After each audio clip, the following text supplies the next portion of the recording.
It's really hard to find an investment property in Toronto these days that's cash flow positive, especially if your budget is under $1.5 million.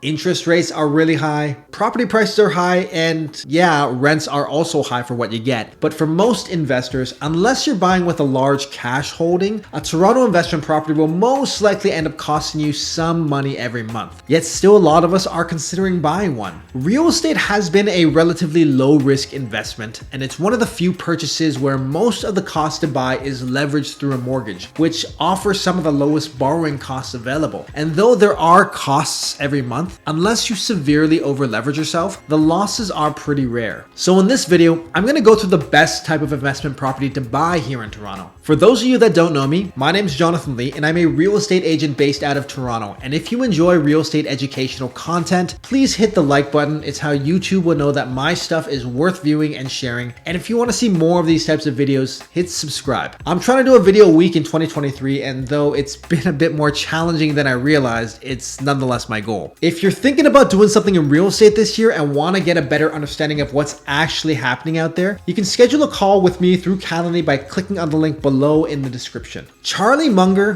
who's best known as a vice chair of Berkshire Hathaway and Warren Buffett's right-hand man, has a lot of really insightful and memorable quotes. But one of my favorites is his strategy on investing. He said that the big money is not in the buying or in the selling, but it's in the waiting. Father Time doesn't produce losses. We spend so much time scouring through the minutia of details in what we buy, whether it's the right time in the market to buy, and what we could have bought in the past, that we overlook the reason for why we're buying. As an example, if we had indexed the S&P 500 in the last recession in 2008 and compared the performance to today, the difference of if we had bought when it was 1,300 points at the peak or at 900 points shortly after it crashed is now pretty small. It's the difference between a 4 times versus a 4.4 times in return at this moment in 2023. And that's only after 15 years. Similarly, with Apple, it almost doesn't matter if we were to have bought Apple at $3 a share or at $6 a share back in 2009, which they in fact sold at that far of a spread in that same year. If you had bought back then, you would have seen a minimum 24 times return on your investments in 2023, which 99% of us have nothing in our portfolio that ever performed that well. And if you ask anyone who did any significant real estate investing between 1970s to as recently as 2020 and ask them what their largest regrets were, most will say that it was either not buying or not holding onto a property and selling too early.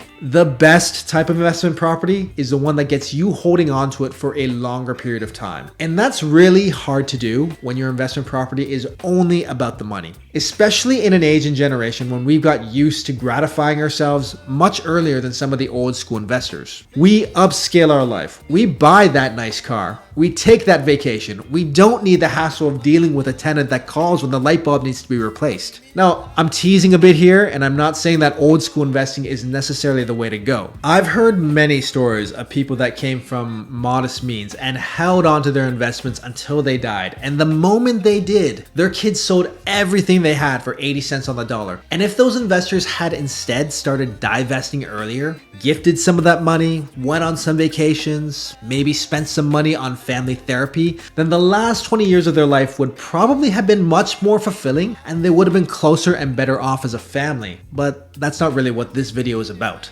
I personally believe that Gen X, Millennials, and Gen Zers, we don't have the same insecurity about scarcity, so we don't cling on to our money as closely, and we're also much more aware of our own mortality and that everything here could go at any moment, so you got to enjoy it now. But finding an investment property that offers you something else beyond potential will get you past refreshing the values every 6 months or so and wondering if it's a good time to cash out. So what could that extra something be? It could be sentiment. Maybe you didn't sell your starter home, and even though you're renting it out, you have all those memories in that house that you cherish and you feel you can still hold on to. It could be utility. That could be through the nearby condo building that has phenomenal amenities that you can access daily for your swim and workout while you rent out the main unit, or the downtown condo that you crash at while you're coming into the city a few days a week for work. It could be security. The old bungalow that you buy for your kids and plan on splitting the lot in 20 years so they can can rebuild their first homes on, or it could be the dream, the plot of land off Lake Huron that you're gonna build the retirement home on. The best investment property is the one that keeps you holding onto the property for a longer period of time and having you tolerate the cost of the negative cash flow that you may be experiencing with the property for the first 5 years or so, and the headache of dealing with tenants. Now, in real estate, especially in Toronto, every dog will eventually have its day. The old house on the corner of a busy intersection will see its value lag and maybe even drop as the area gets busier, but then it will rapidly spike in value and be considered prime land when redevelopment starts. So like Uncle Charlie Munger says,